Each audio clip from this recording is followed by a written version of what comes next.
குரு பிரணாம மந்திரத்துடன் இந்த கிளாஸை நம்ம தொடங்குவோம். ஓம் அஜ்ஞான திமிராந்தஸ்ய ஞானாஞ்சன ஷாலக்ய சக்ஷுர் உன்மிலிதமேன தஸ்மை ஸ்ரீ குரவே நமஹ.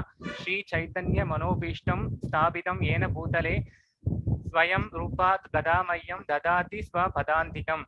हे कृष्ण करुण सिंधो दीनबंधो जगत्पते गोपिकाशा गोपिका कांता राधा कांता नमोस्तुते. तप्त कांचन गौरंगी राधे वृंदावनेश्वरी वृषभानुसुते देवी प्रणमामि हरिप्रिये. श्री कृष्ण चैतन्य प्रभु नित्यानंद श्री अद्वैत गदाधर श्री वासादि गौर भक्त वृंद.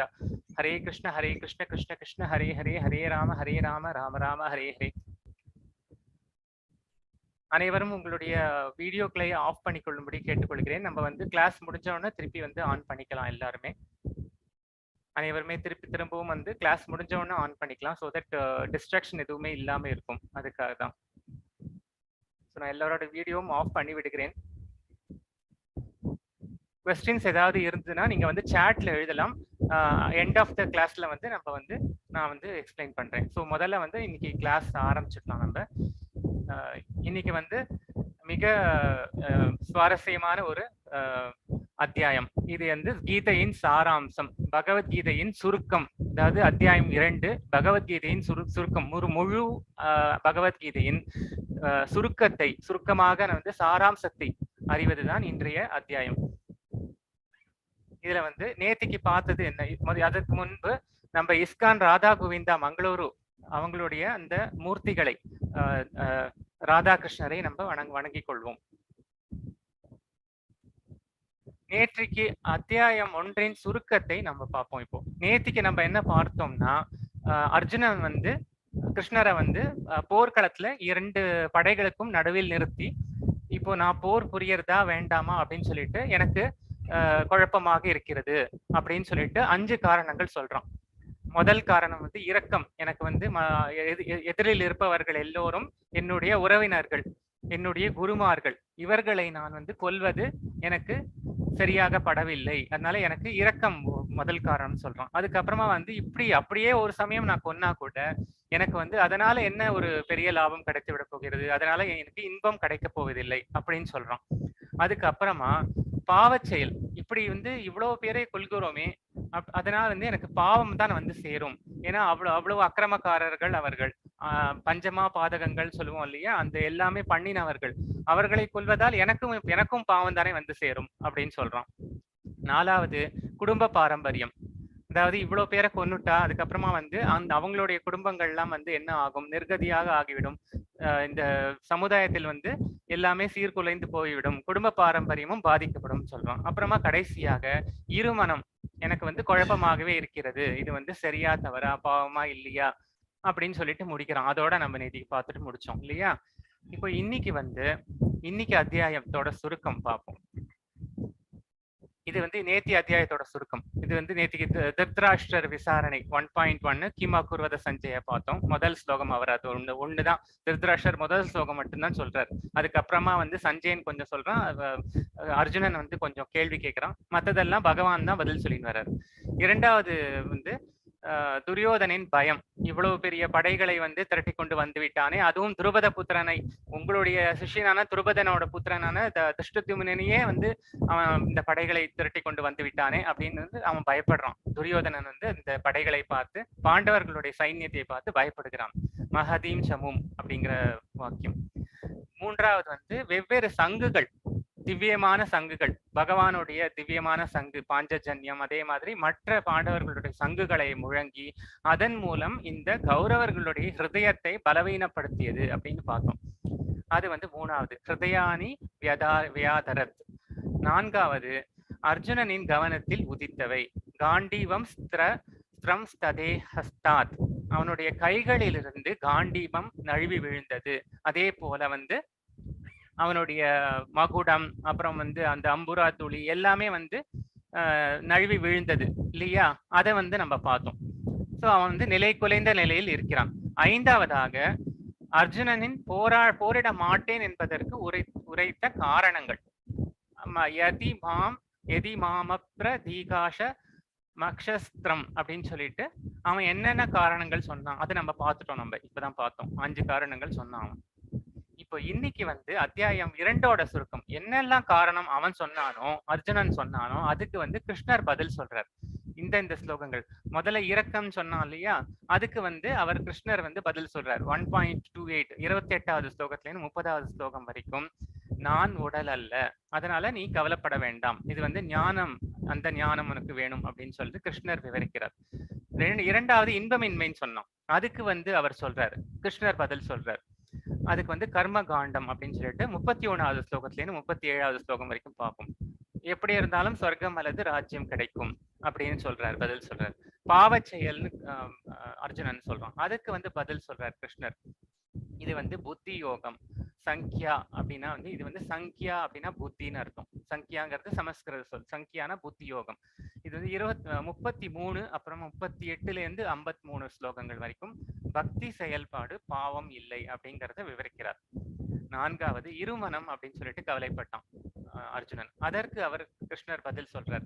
திடமான 41வது ஸ்லோகத்தில் திடமான உறுதியுடன் கிருஷ்ணருக்கு சேவை செய்யுங்கள், அதாவது பகவானுக்கு சேவை செய்ய வேண்டும் அப்படின்னு சொல்றார். ஐந்தாவது ஸ்தித தீர் முனி அப்படிங்கறத பத்தி இந்த ரொம்ப அருமையான ஒரு இதை பத்தி விவரிக்க போறார் கிருஷ்ணர் இந்த அத்தியாயத்துல. தூய ஆழ்நிலை நினைவில் உள்ள ஒரு, அதாவது முனினா வந்து ஒரு முனிவர் அப்படின்னு சொல்றோம் இல்லையா, அந்த இது. ஆறாவது குடும்ப பாரம்பரியம் நசிந்து போதல் அப்படின்னு சொல்றோம். அதுக்கு பதில் சொல்ற 18வதுலேருந்து 26வது ஸ்லோகம் வரைக்கும் வர்ண சங்கரத்தை தடுக்க ஒரு முன்மாதிரியாக நீ இருப்பாய் அப்படின்னு சொல்லிட்டு அவருக்கு பதில் சொல்றார். ஸோ இதுல இந்த அத்தியாயத்துல பாத்தீங்கன்னா 72 ஸ்லோகங்கள் மொத்தம் இருக்கு. இதுல வந்து அநேகமாக பகவான் தான் எல்லாமே பதில் சொல்லிட்டே வர்றார்.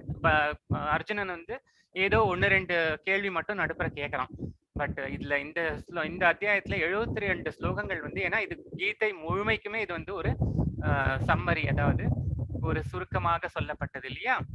இப்ப வந்து நம்ம முதல் ஸ்லோகம் வாசிப்போம். நம்ம कार्पण्य दोषो बहवत् स्वभावः पृच्छामि त्वां धर्म सम्मूढ चेताः यश्रेयस्यान्निश्चितं ब्रूहितं मे शिष्यस्तेहं साधि मां त्वां प्रपन्नम्.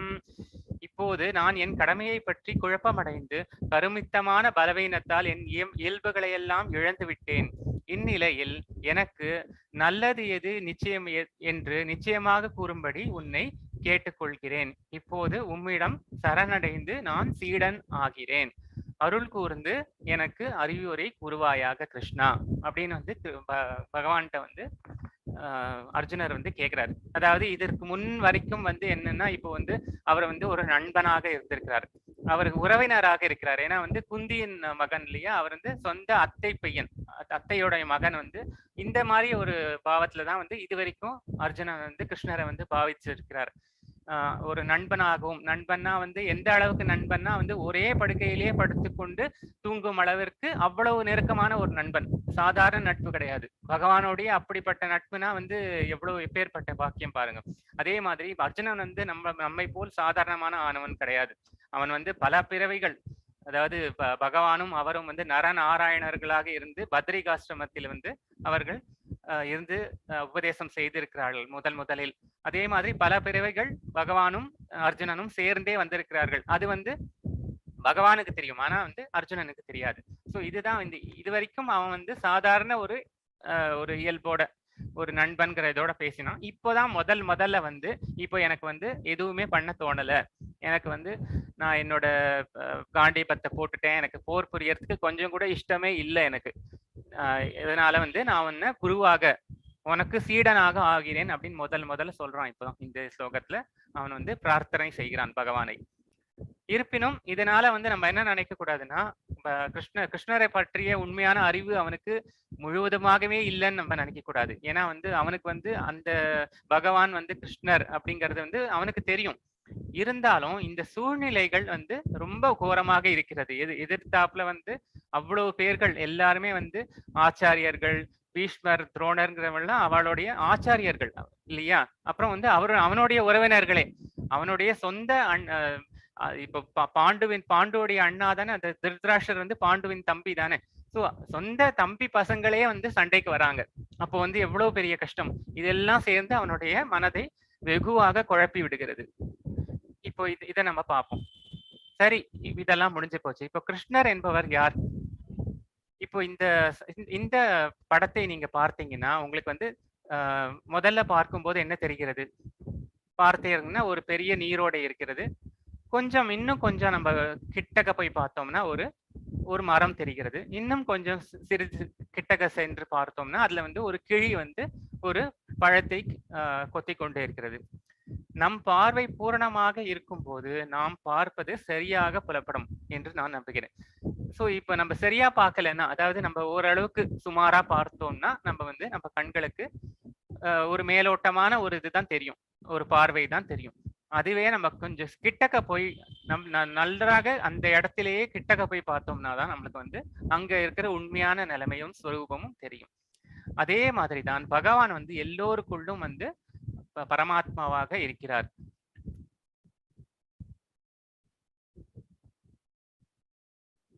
அவரே தான் இப்போ வந்து கிருஷ்ணராக வந்து இந்த அர்ஜுனனுக்கு வந்து கீதோபதேசம் பண்ணி கொண்டு இருக்கிறார். மேலோட்டமாக பார்க்கும் பொழுது அவர் வந்து நண்பனாகவும் சாதாரணமாக ஒரு மனித உருவில் இருக்கிறார் அப்படிங்கிறது தெரியும். ஏன்னா 2 கைகள் கொண்ட உருவம் இல்லையா? கிருஷ்ணர் வந்து பார்க்கும்போது சாதாரண மனித தோற்றத்தில் தான் இருக்கிறார். ஆனா நம்ம நேரா கிட்டக்க போய் பார்க்கும்போது அவருடைய உண்மையான சுரூபம் வந்து அவருடைய பழக பழக அவருடைய அவருடன் சரணடைந்து, அதாவது அவர் சொல்றது வந்து அவர்தான் வந்து பகவான்கிறத நம்ம முழு மனதோட ஏற்றுக்கொள்ள வேண்டும். ஏன்னா நிறைய பேர் துரியோதனாதிகளும் பார்த்தார்கள். இந்த கீதையை சொல்லும்போது துரியோதனன் மற்ற எல்லோருமே வந்து அந்த ஓரளவுக்கு அந்த என்ன நடந்ததுங்கிறத பார்த்துருந்தா இருந்தாங்க. ஆனா அவங்களுக்கு ஒன்றும் புலப்படலையே, பகவான்கிறத அவங்க ஒத்துக்கவே இல்லை கடைசி வரைக்கும். அர்ஜுனன் ஒருத்தன் தான் வந்து இவர் பகவான், நான் வந்து நீ சொல்றதுதான் நிச்சயமா சொல்லு எனக்கு, நான் அதை நம்புறேன், நான் அதுபடி பண்றேன் அப்படின்னு நீ பகவான் அப்படின்னு சொல்லிட்டு அவன் தான் வந்து சரணடைந்தான். ஸோ யார் வந்து உண்மையா சரணடைகிறார்களோ அவர்களுக்கு தான் உண்மையான உருவத்தை பகவான் புலப்படுத்தி காட்டி கொடுக்கிறார். மற்றவர்களுக்கு வந்து மேலோட்டமாக ஒரு பார்வை தான் கிடைக்கும் அவர்களுக்கு. இப்போ பகவான் வந்து அடுத்தடுத்து இப்போ நான் சரணடைந்து விட்டான். இவன் அர்ஜுனன் வந்து சரணடைந்து எனக்கு வந்து நீ குருவா இருந்து எனக்கு உபதேசம் பண்ணுன்னு சொல்லிட்டான். இப்போ வந்து பகவான் வந்து சொல்றார், ஒரு ஸ்லோகமா சொல்லிட்டு வர்றாரு. இது வந்து நீ வந்து இது வந்து சாதாரண உடல் தான். எப்படி வந்து ஒரு ஆடைகளை மாற்றிக்கொள்கிறோமோ அதே போல்தான் வந்து நம்ம உடலும், ஒவ்வொரு மனிதனுக்கும் பல்வேறு பிறவிகளில் வந்து உடலும் மாறி மாறி மாறி வருகிறது. இது வந்து ஒரு சாதாரண இயல்பு தான். நீ வந்து சாதாரண ஒரு மனுஷனை போல நீ இந்த மாதிரி காண்டிபத்தெல்லாம் கீழே போட்டுட்டு நீ வந்து கவலைப்பட்டுன்னு உட்கார்ந்து இருக்கலாமா? இது உனக்கு அழகா அப்படின்னு கேட்கிறாரு. நீ எவ்வளவு பெரிய ஒரு வில்லாளி, நீ வந்து ஒரு சத்திரியன், எல்லாத்துக்கும் மேல ஒரு சத்திரியன், நீ வந்து உனக்கு இறக்கம் அப்படின்னு சொல்லிட்டு நீ கொல்ல மாட்டேன் அப்படின்னு சொல்லிட்டு நீ வந்து காண்டிபத்தை போட்டுட்டு நீ இந்த மாதிரி இருக்கியே, இது உன்னுடைய பெருமைக்கு தகுமா அப்படின்னு சொல்லிட்டு, சரி இருக்கட்டும், இருந்தாலும் ஒரு புன்முறுவலோட அவர் சொல்றாரு. அதையும் அதுல சொல்றாரு, ஒரு புன்முறுவலோட இந்த மாதிரி அவன் கேட்டோன்னு சிரிச்சுக்கிறாரு மனசுக்குள்ள. ஏன்னா பகவானுக்கு தெரியும் அவருடைய பிளான், அவருடைய திட்டம் படிதான் எல்லாமே நடக்கிறது. அர்ஜுனன் கண்டிப்பா புரிந்து கொண்டு விடுவான் அப்படிங்கிறது அவருக்கு தெரியும். சோ இருந்தாலும் சரி, உனக்கு வந்து இந்த சங்கியா அப்படிங்கிற புத்தி யோகத்தை நான் வந்து உனக்கு சொல்ல ஆரம்பிக்கிறேன் அப்படின்னு சொல்லிட்டு சொல்றார். 11லேருந்து 30 அந்த இன்பமின்மை பார்த்தோம் இல்லையா, அந்த ஒன்னா சொல்லிட்டு வர்றாரு. இப்ப 13 படிப்போம் நம்ம. தேஹினோஸ்மின் யதா தேஹே கௌமாரம் யௌவனம் ஜரா ததா தேஹாந்திர பிராப்திர் தீரஸ்தத்ர ந முஹ்யதி. தேகத்தை உடையவனின் உடல் சிறுவயது, இளமை, முதுமை என்று கடந்து செல்வதைப் போல ஆத்மா மரணத்தின் போது வேறு உடலுக்கு மாற்றம் பெறுகிறது. நிதான புத்தி உடையவர் இது போன்ற மாற்றத்தால் திகைக்கப்படுவதில்லை. எப்படி வந்து ஒருத்தர் வந்து சின்ன வயசுல இந்த படத்துல பாத்தீங்கன்னா சின்ன வயசுல இருந்து குழந்தையா இருக்காங்க, அதுக்கப்புறம் கொஞ்சம் கொஞ்சமா வளர்ந்து அதே ஆகிறார்கள், அதுக்கப்புறம் வயதானவர் ஆகிறார்கள், அதற்கப்புறம் இறந்து விடுகிறார்கள், அதுக்கப்புறம் திருப்பி இன்னொரு தேகத்தை எடுத்துக்கொள்கிறார்கள். இதே மாதிரிதான் ஒரு சட்டையை வந்து மாத்தி மாத்தி போட்டுக்கிறோம் நம்ம. அதே போலதான் வந்து இந்த பகவான் சொல்றார், இதே போல் நிதான புத்தி உடையவர்கள் இந்த மாற்றம் நிகழ்வதால் வந்து திகைத்து போவதில்லை, இதற்காக நீ பிரமிப்பு அடைய வேண்டிய அவசியம் இல்லை அப்படின்னு சொல்றார். 23வது ஸ்லோகம். நைனம் சிந்தந்தி சஸ்திராணி நைனம் தஹதி பாவகஹ ந சைனம் க்லேயந்த்யாபோ நசோஷதி மாருதாஹ. அதாவது இதற்கு அப்புறமாக பகவான் என்ன சொல்றாருன்னா, நீ வந்து இந்த உடலே அல்ல. அத வந்து அவர் எடுத்துரைக்கிறார். நீ வந்து நினைச்சுட்டு இருக்கிறது வந்து இந்த உடல் அழிந்து விடும், இந்த பீஷ்ம துரோணாதிகளின் உடல் வந்து அழித்து விடுவாய் அப்படின்னு நீ நினைச்சுட்டு தான் வந்து நீ வந்து போர் புரிய மாட்டேன் அப்படின்னு சொல்ற. ஆனா இது இது உண்மை கிடையாது. ஏன்னா வந்து உடல் மட்டும்தான் அழிகிறது. ஆத்மா என்பது நீ வந்து உன்னுள் இருப்பவன், நீ என்று சொல்பவன் உடல் கிடையாது. ஆத்மா அவன் வந்து நிரந்தரமானவன், நித்தியமானவன். அவனுக்கு அழிவு கிடையாது, மாறுதல் கிடையாது அப்படின்னு இன்னும் இந்த ஆத்மாவுடைய விசேஷணங்கள், அதோடைய பெருமைகள் எல்லாம் வந்து சொல்ல போறார் அடுத்தது. ஆத்மா எந்த ஆயுதத்தாலும் துண்டிக்கப்பட முடியாததும், நெருப்பால் எரிக்கப்பட முடியாததும், நீரால் நனைக்கப்பட முடியாததும், வீசும் காற்றால் உலர்த்தப்பட முடியாததும் ஆகும் அப்படின்னு சொல்லிட்டு இந்த சங்கியாங்கிற புத்தியோகத்தை எடுத்துரைக்க ஆரம்பிக்கிறார்.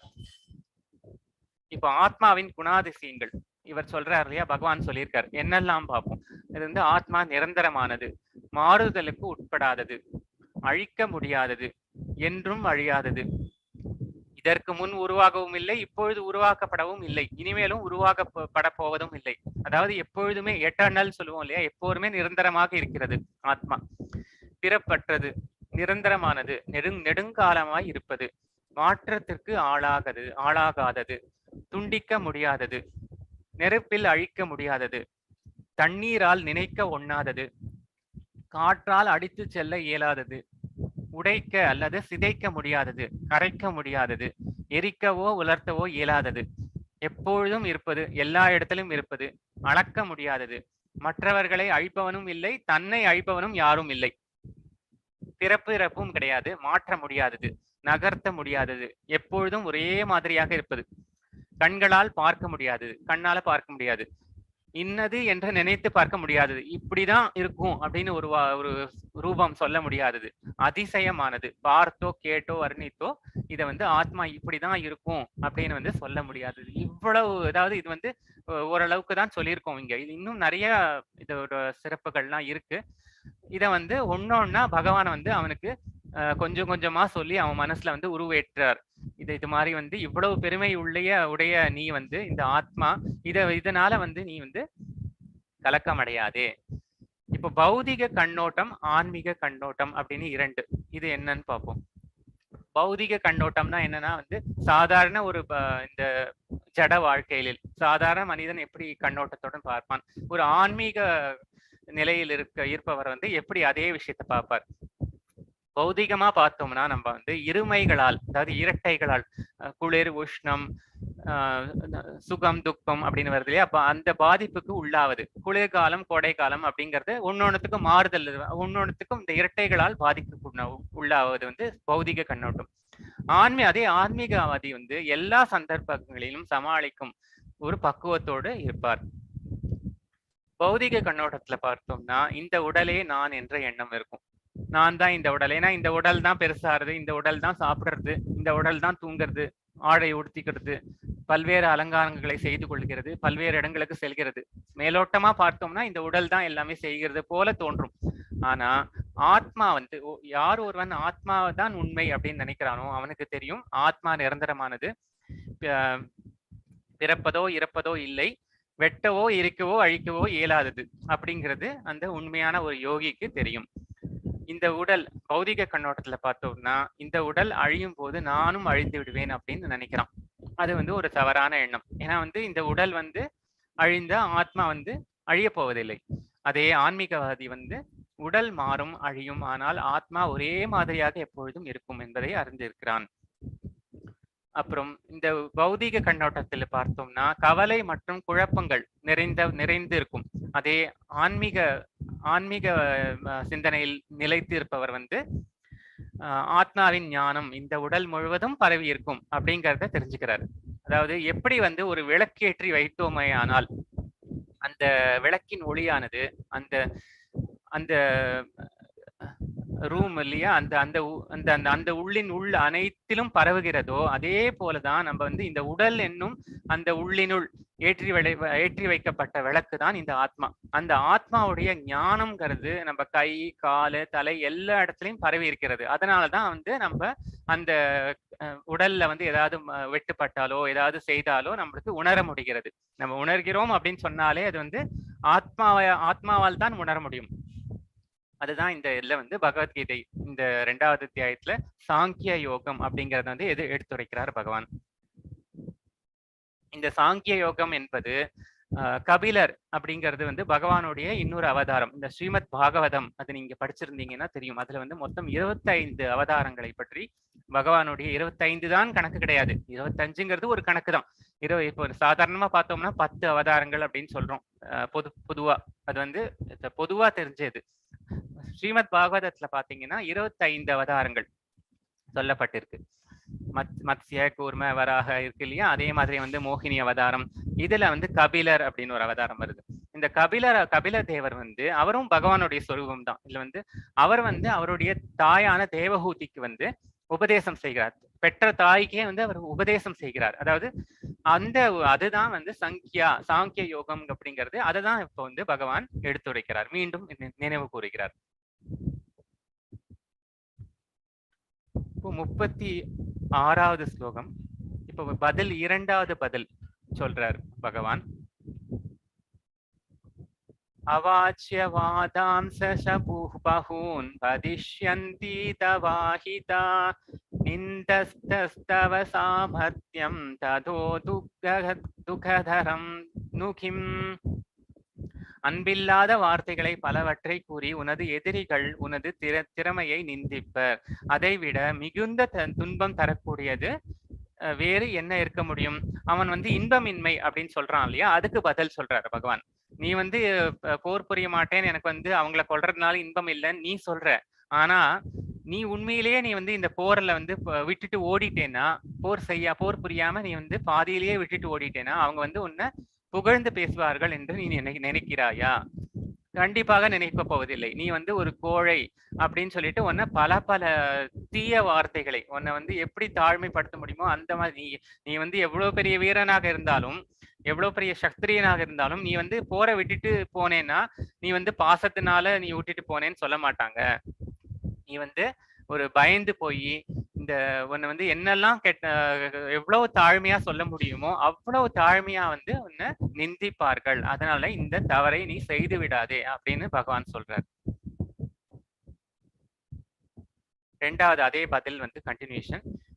37வது ஸ்லோகம். ஹதோ வா ப்ராப்யசி ஸ்வர்க்கம் ஜித்வா வா போக்ஷ்யசே மஹீம் தஸ்மாத் உத்திஷ்ட கௌந்தேய யுத்தாய கிருத நிஷ்சய.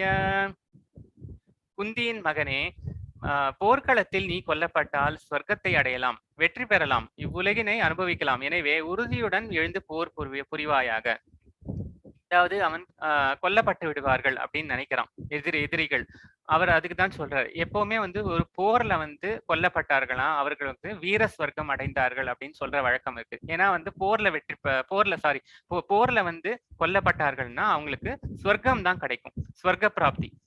அவர்கள் ஸ்வர்க்கத்துக்கு தான் போவார்கள். சோ அதனாலதான் அவர் வந்து பகவானும் சொல்றாரு, நீ வந்து கவலைப்பட வேண்டாம், அவர்கள் கொல்லப்படுகிறார்கள் அப்படின்னு கவலை. நீ இப்போ கொல்லலனாலும் அந்த அவர்களுடைய தேகம் வந்து ஒரு நாள் சாகத்தான் போகிறது, அதுவே சாகத்தான் போகிறது. அதனால வந்து எப்படியும் அவங்க வந்து போர்க்களத்துல கொல்லப்பட்டாலும் சொர்க்கத்துக்கு தான் போக போகிறார்கள். ஆகையால் நீ எழுந்து போர் புரிவாயாக அப்படின்னு சொல்றாரு. இப்போ 40வது ஸ்லோகம் பார்ப்போம். நேஹாபிக்ரமநாசோஸ்தி பிரத்வாயோ ந வித்யதே ஸ்வல்பம் அப்யஸ்ய தர்மஸ்ய த்ராயதே மஹதோ பயாத். இம்முயற்சியில் குறைவோ இழப்போ இல்லை. இவ்வழியில் சிறிதும் முன்னேற்றமும் மிக பயங்கரமான பயத்திலிருந்து ஒருவரை காக்கும். அதாவது பகவான் என்ன சொல்றாருன்னா, இந்த முயற்சியில் இந்த தேகம் வந்து வேற, ஆத்மாங்கிறது வேற அப்படிங்கிறத நீ வந்து கொஞ்சம் கொஞ்சமா நீங்க வந்து எவ்வளவு சிறிய முயற்சி, சிறிய ஸ்டெப், ஒரு சிங்கிள் ஸ்டெப் எடுத்து வைக்கிறோம் இல்லையா, சிறிய ஒரு முயற்சி பண்ணினாலும் அது வந்து உன்னுடைய ஆன்மீக உயர்விற்கு ஒரு பெரிய மாற்றத்தை, ஒரு நல்ல பெரிய மாற்றத்தை கொடுக்க வல்லது அப்படின்னு சொல்றாரு. எப்படின்னா இதுக்கு வந்து ஒரு ஓமயம் கொடுக்கப்பட்டிருக்கிறது. இங்க வந்து ஒரு பகவானுடைய ஆலயம் இருக்கிறது. இந்த ஆலயத்துல வந்து ஒரு தீபம் எரிந்து கொண்டிருக்கிறது. ஆனா என்ன என்ன ஆறுது, இந்த எலி வந்து அதோடைய தின்பண்டத்தை சாப்பிட்டு விட்டு இந்த தெரியாமல் அந்த தீபத்தை வந்து அத அத அணைய போற நிலைமையில இருக்கும்போது அது வந்து அந்த இதுல போய் குதிச்சு அதை வந்து திருப்பி எரிய விட்டு விடுறது. அந்த அந்த அதுல குதிக்கிறது. அதனால அந்த தூண்டப்பட்டு அந்த அது தூண்டப்படுவதால் அந்த விளக்கு வந்து அணையாமல் எதேச்சியாக தற்செயலாக வந்து அது காக்கப்படுகிறது. ஆனா இந்த ஒரு சாதாரண செயல் செய்ததுக்கே பகவான் என்ன கணக்கு எடுத்துக்கிறாருன்னா, சரி என்னுடைய வந்து அது வந்து வேணும்ட்டு வந்து அந்த எலி வந்து போய் எதுவும் பண்ணல. இருந்தாலும் பகவான் என்ன கணக்கு எழுதிக்கிறாருன்னா, சரி இது வந்து ஒரு என்னோட தீபத்தை அணையாமல் காத்து விட்டது, அதனால நான் வந்து அடுத்த பிறவி நல்ல பிறவியா கொடுத்துருவோம் அப்படின்னு சொல்லிட்டு அதுக்கு வந்து ஒரு நல்ல மனித பிறவியை கொடுக்கிறார் அடுத்த பிறவில. இது வந்து ஒரு சாதாரண எலிக்கே இப்படி ஒரு நிலைமைனா, இல்ல இது எதுக்காக சொல்றதுன்னா, இது சிறு முயற்சி பண்ணினோம்னா கூட இந்த ஆன்மீக இதுல அதுக்கு வந்து பகவான் வந்து ரொம்ப பெரிய நல்ல நன்மையை நம்மளுக்கு கொடுக்கிறார் அப்படிங்கிறது தான் இங்க சொல்றாங்க. அதே மாதிரி இங்க வந்து ஹனுமானுடைய படம் போட்டு இருக்கிறது. எதற்காகனா வந்து நம்ம எல்லாருக்குமே தெரியும், ஹனுமான் வந்து பெரிய ராம பக்தர். அவர் வந்து லங்கையை வந்து எரித்தார். அதனால வந்து பாவம் வந்து விடுமா அப்படின்லாம் நினைக்க வேண்டாம். ஏன்னா வந்து இது வந்து ராம கைங்கரியமாக செய்கிறார் அவர். அதனால வந்து அது பெருத்த நன்மையை தான் கொடுக்கும். அதுதான் அதுக்காக கொடுக்கப்பட்ட எக்ஸாம்பிள் தான் இது. இந்த பக்கம் வந்து ராமர், லக்ஷ்மணர், இங்க விபீஷ்ணன் வந்து சரண் அடைகிறான். எப்படி வந்து அவன் வந்து ஒரு சிறு முயற்சி தான் எடுக்கிறான். விபீஷ்ணன் வந்து ராவணன் அவனுக்கு வந்து எவ்வளவோ எடுத்துரைக்கிறான். நீ வந்து செய்வது சரியில்லை, சீதையை வந்து சிறைப்படுத்தி மாற்றான் மனைவி வந்து சிறைப்படுத்தது வந்து தவறான செயல் எவ்வளவோ எடுத்துரைக்கிறான். இருந்தாலும் காலால் எட்டி உதைத்து அனுப்பி விடுகிறான். பட் ஸ்டில் வந்து அவர் என்ன பண்றார், விபீஷ்ணன் வந்து அவர் ஒரு சிறு முயற்சி எடுத்து, சரி பரவாயில்ல, எதிர் அணியில தான் இருக்கார் ராமர், இருந்தாலும் பரவாயில்ல, எனக்கு வந்து அவர்கிட்ட தான் போய் நான் வந்து சரணடையணும் வந்து தைரியமாக வந்து பகவானுடைய பாதத்தில் வந்து விழுகிறார். அப்பொழுது கூட வந்து சுக்ரீவன், ஜாம்பவான் அவர்கள்லாம் வந்து சந்தேகத்தோட வந்து சேர்த்துக்கலாமா வேண்டாமா அப்படின்னு சொல்லிட்டு ஒரு சந்தேகப்பட்டு பின்பு இல்ல ராமர் வந்து சொல்றாரு, இல்ல என்ன யார் சரணடை வராங்களோ அவங்களுக்கு நான் கண்டிப்பாக அபயம் அளித்தே தீருவேன். அதனால தாராளமா கண்டிப்பாக நீங்கள் அவர்களை அழைத்து வந்து என்னிடம் அழைத்து வாருங்கள் அப்படின்னு சொல்லிட்டு கூட. இதுல இன்னொரு விஷயம் என்னன்னா, இவன் வந்து இந்த கேட்ட கேள்வி எல்லாமே வந்து இந்த விபீஷணனுக்கு மட்டும்தான் கேட்டப்பட்டது. இவனுக்கு கூட வந்த 4 பேர் வந்தாங்க இல்லையா, அவங்களும் ராட்சசர்கள் தான். அவர்களை பத்தி யாருமே கேட்கல. எப்போ வந்து ஒரு தலைவனே வந்து ஏற்றுக்கொள்ளப்படுகிறானோ அவனுக்கு பின் தொடர்பவர்களும் ஆட்டோமேட்டிக்காக அவர்களை கேள்வி இல்லாமல் அழைத்துக் கொள்ளப்படுவார்கள். அதற்காகத்தான் இப்ப நம்ம என்ன சொல்றோம்னா, இப்ப பிரபுபாதர் அவரிடம் வந்து நம்ம எல்லாருமே வந்து பக்தர்களாக சேர்ந்து விடுவோம். எந்த ஆச்சாரியர் ஒருத்தரை நம்ம வந்து பற்றி கொண்டு விட்டோமானால் அவருக்கு பின்னால் வரும் நாம் எல்லோரையும் பகவான் கேள்வியே கேட்பதில்லை. நீ வந்து ஒரு ஆச்சாரியருடைய சிஷ்யன் அப்படின்னு சொல்லிட்டேன்னா அவர் வந்து எந்த கேள்வியும் இல்லாமல் உனக்கு அவருடைய பரமபதம் என்றும் அந்த அந்த பெரிய இடத்தை அவர் கொடுக்கிறார். அதுதான் இந்த இதுல சொல்றது. 4வது பதில் சொல்றார், कर्मण्येवाधिकारस्ते मा फलेषु कदाचन मा कर्म फलहेतुर्भूर्मा ते संगो स्वकर्मणि. இது வந்து ரொம்ப பிரசித்தமான ஸ்லோகம். 47வது ஸ்லோகம். உனக்கு விதிக்கப்பட்ட கடமைகளை செய்ய மட்டுமே உனக்கு அதிகாரம் உண்டு, ஆனால் செயல்களின் பலன்களில் உனக்கு அதிகாரம் இல்லை. உனது செயல்களின் விளைவுகளுக்கு உன்னையே காரணமாக ஒருபோதும் எண்ணாதே. கடமையை செய்யாமல் இருக்க ஒருபோதும் பற்றுதல் கொள்ளாதே. அதாவது என்ன பகவான் என்ன சொல்றாருன்னா, நீ வந்து போர் புரியறது உன்னுடைய கடமை. நீ சத்திரியனா இருக்கிறதுனால வந்து போர் புரியறதுங்கிறது உன்னுடைய கடமை. அந்த கடமையிலேருந்து நீ வந்து தவறக்கூடாது. அப்புறம் நீ கடமையை தவறையனாக ஆகிவிடுவாய்.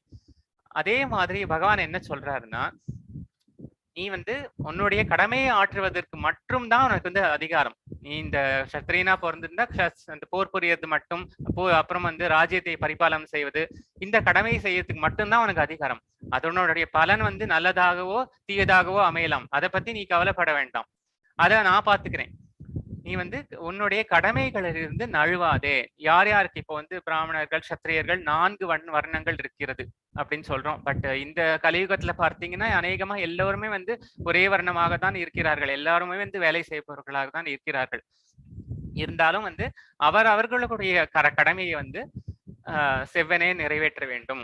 அதற்குடைய பலனில் எதிர்பார்க்காமல் பகவானுடைய பாதத்தில் அர்ப்பணித்து விட்டு நீ பார்த்துக்கொள், நான் என்னோட கடமை மட்டும் செய்யறேன் அப்படின்னு செய்யணும்னு சொல்றாரு இந்த ஸ்லோகத்துல. இது நம்ம எல்லாருக்குமே தான் சொல்லியிருக்காரு. அர்ஜுனனை வந்து ஒரு வியாஜமா வச்சுண்டு எல்லாருக்காகவும் தான் இந்த கீதை சொல்லியிருக்காரு. 5வது பதில் சொல்றார். 41வது ஸ்லோகம்.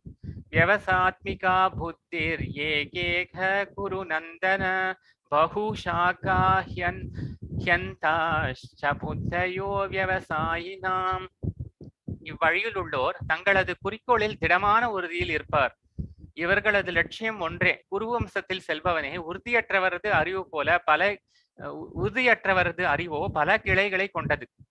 அதாவது இப்ப என்ன சொல்றாருன்னா, இது வரைக்கும் வந்து அவர் வந்து தேகம் வேற ஆத்மா வேறுங்கிறத சங்கியா புத்தியை சொன்னார். இதற்கு அப்புறமா வந்து என்னுடைய பக்தி தொண்டில் யார் நிலைநிறுத்தி இருக்கிறானோ அவனுடைய பெருமைகளை, அதாவது ஸ்தித தீர் முனி அப்படின்னு வரப்போறது. இப்போ அந்த முனிவன், அதாவது ஒரு ஆன்மீகத்தில் வேரூன்றி இருப்பவன், அவன் எப்படி இருப்பான், அவனுடைய நல்ல தன்மைகள், அவனுடைய பெருமைகள் என்ன, எப்படி இருக்கும், அவர்கள் வந்து எடுத்த தங்களுடைய குறிக்கோளில் அதுல வந்து திடமாக இருப்பார், உறுதியுடன் இருப்பார்.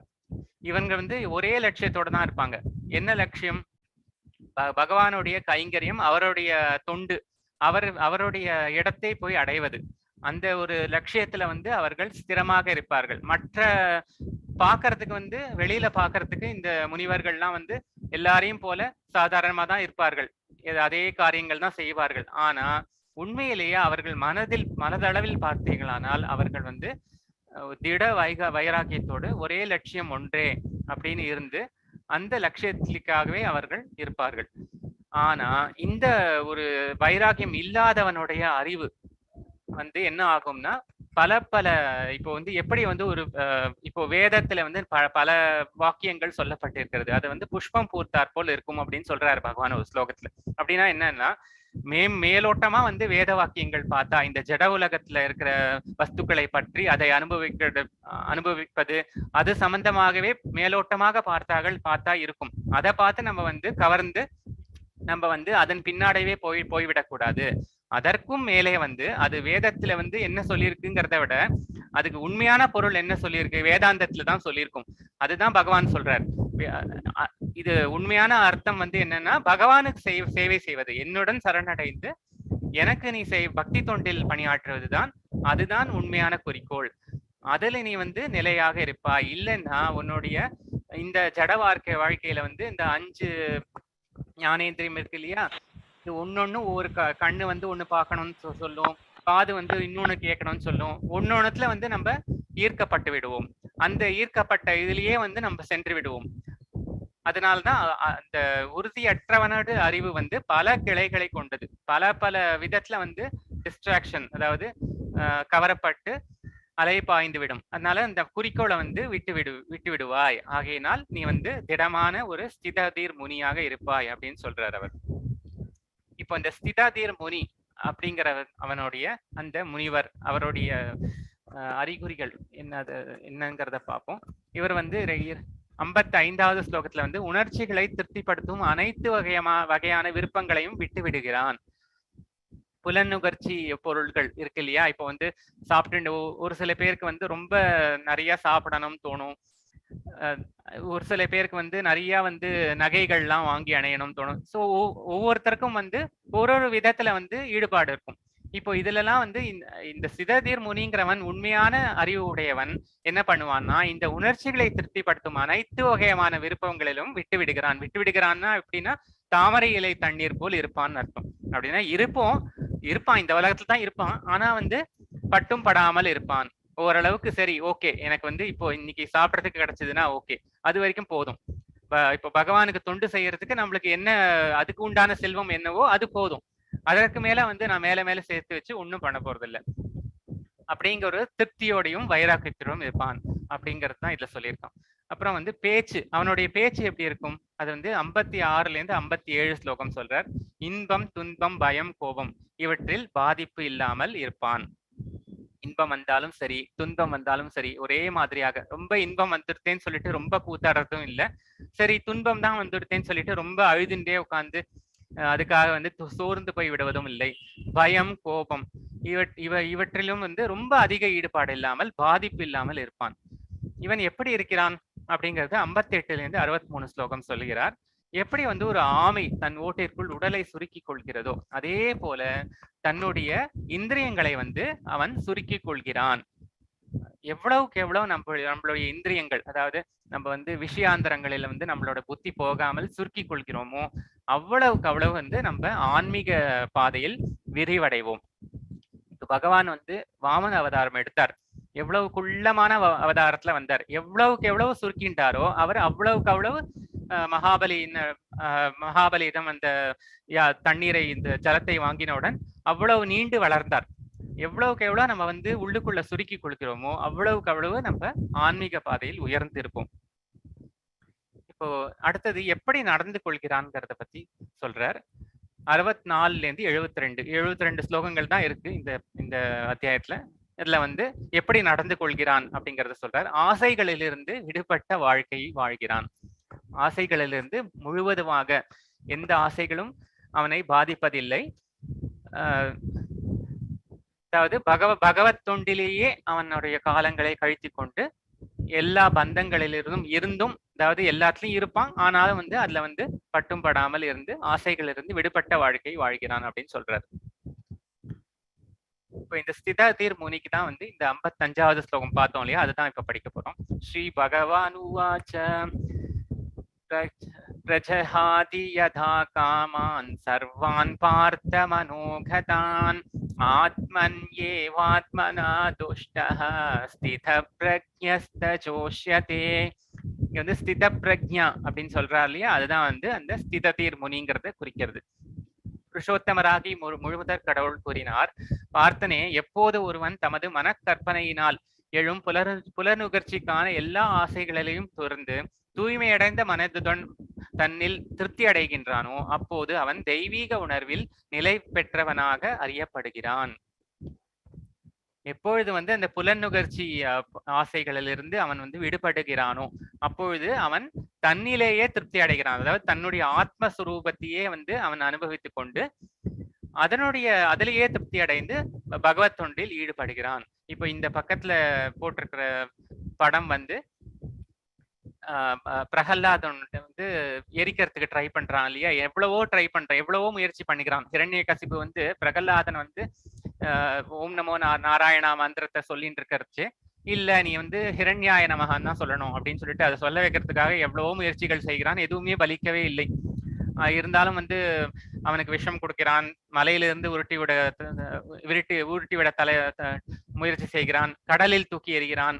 கடைசியாக வந்து அவன் மகன் என்றும் பாராமல் அவனுடைய தங்கை ஹோலிகா அப்படிங்கிறவளோட அவ வந்து நெருப்பிலேயே வந்து அவ இருக்கிறதுக்கு அவளுக்கு சாமர்த்தியம் இருக்கு, அவளுடைய மடியில் உட்காத்தி வைத்து அவன் நெருப்பிலேயே வைத்து எரித்து விடுவோம் அப்படிங்க ட்ரை பண்றான். அதுவும் நடக்கல, கடைசியில அவ எரிஞ்சு போயிட்டா.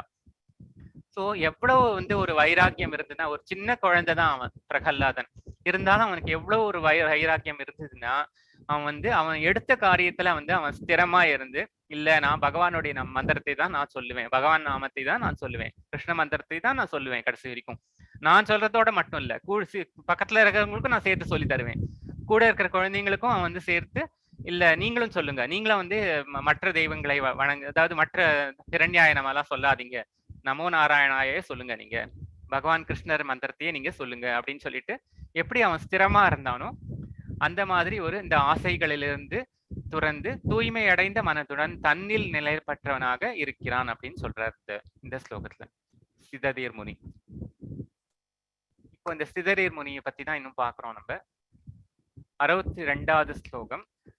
ध्यायतो विषयान् पुंसा संगस्तेषु भजायते संगात् संजायते कामः कामात् क्रोधोऽभिजायते.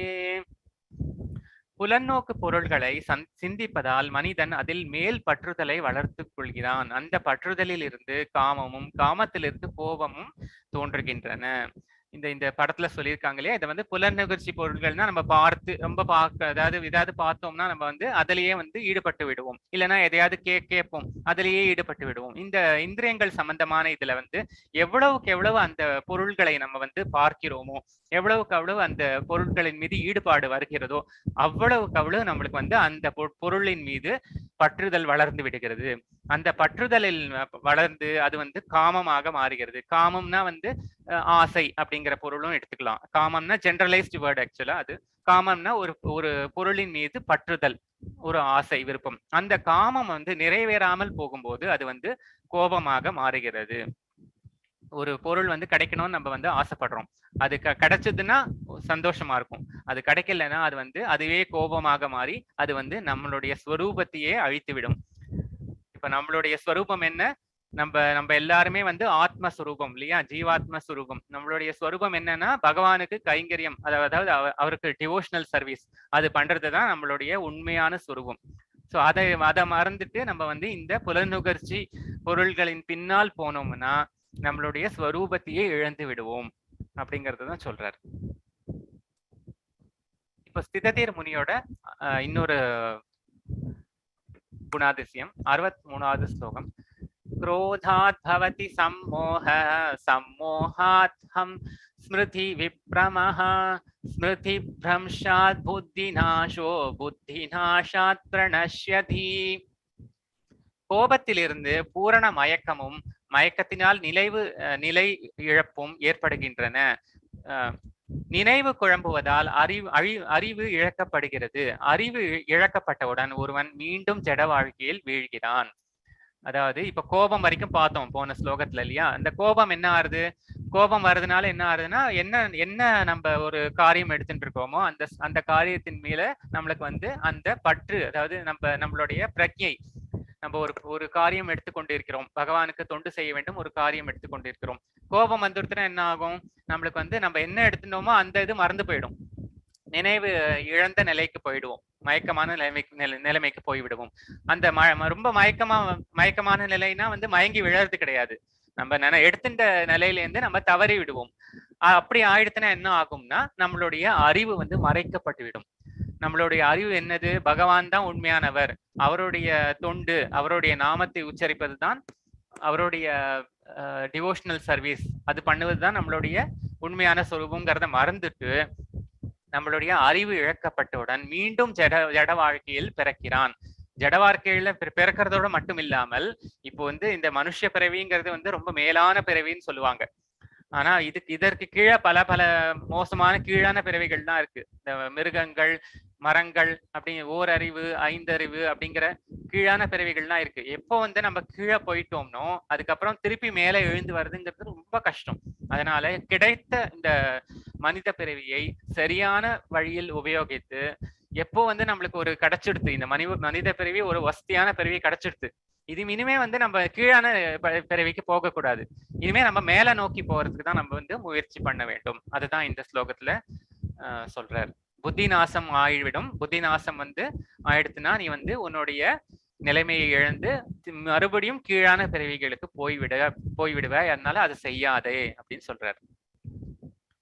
ஸோ இதுதான் இப்போ இது வரைக்கும் சொன்னதுதான் வந்து இந்த ஸ்திததீர் முனியை வந்து ஒரு ஃப்ளோ சார்ட் வடிவில் வந்து சொல்லியிருக்காங்க. இப்போ வந்து ஃபார் எக்ஸாம்பிள் இங்க வந்து ஒரு ஐஸ்கிரீம் சாப்பிட்றாங்க. ஸோ அந்த புலன்கள் ஈர்க்கப்படும் பொருட்கள் முதல்ல அதுல வந்து அதை பார்த்துதான் அதுலேருந்து தான் வந்து நம்மளுக்கு இணைப்பு ஏற்படுகிறது.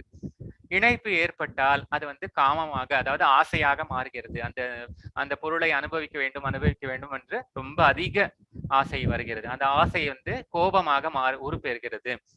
கோபம் வந்து விட்டுருதுன்னா அது வந்து மாயை, அதாவது மயங்கிய நிலை, மாயை அப்படின்னு சொல்றோம் இல்லையா, அந்த நிலைக்கு தள்ளப்படுகிறோம்.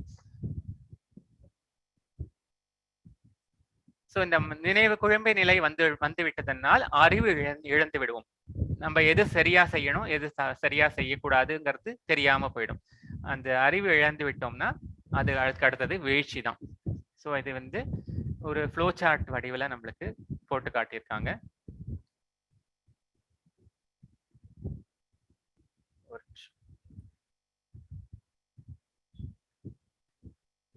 ஸோ இதோடு வந்து நம்மளுக்கு இந்த அத்தியாயம் வந்து நிறைவு பெறுகிறது.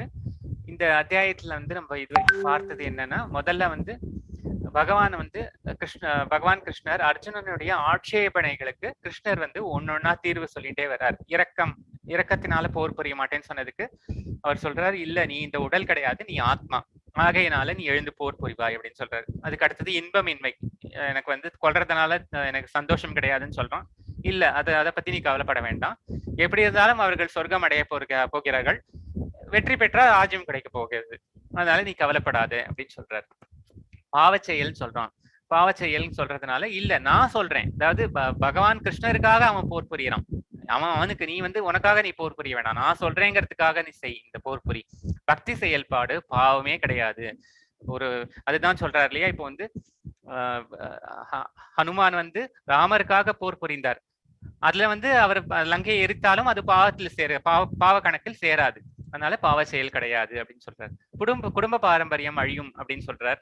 இல்ல, வர்ண சங்கரத்தை தடுக்க நீ ஒரு முன்மாதிரியாக இரு அப்படிங்கிறாரு. ஏன்னா வந்து எப்பொழுது வந்து ஒரு தலைவன் எப்படி இருக்கிறானோ அது போல்தான் தொண்டர்களும் இருப்பார்கள். நீ தலைவனாக இருந்து நீ ஒரு முன்மாதிரியாக இருந்து காட்டு. நீ முன்மாதிரியாக இருந்து நல்லபடியா இருந்து காமிச்சேன்னா உன்னை தொடர்ந்து உன்னுடைய பின்வரும் சந்ததியருக்கும் ஒன்னு பின்பற்றுவார்கள் அப்படின்னு சொல்றாரு. குடும்ப பாறை நீ வந்து முன்மாதிரியாக இருன்னு சொல்றாரு. ஈருமனம் எனக்கு குழப்பமாக இருக்கிறதுன்னு சொல்றான். இல்ல, உறுதியுடன் நீ பகவானுக்கு சேவை செய்தால் உன்னுடைய இந்த கலக்கமற்ற நிலை அழிந்துவிடும், நீ வந்து பக்தி தொண்டில் நிலைத்து நிற்பாய் அப்படின்னு சொல்லி இந்த அத்தியாயத்தை தலை கட்டுகிறார். இதனுடைய இந்த அத்தியாயம் முடிவடைகிறது. லைவ் ஸ்ட்ரீம் வந்து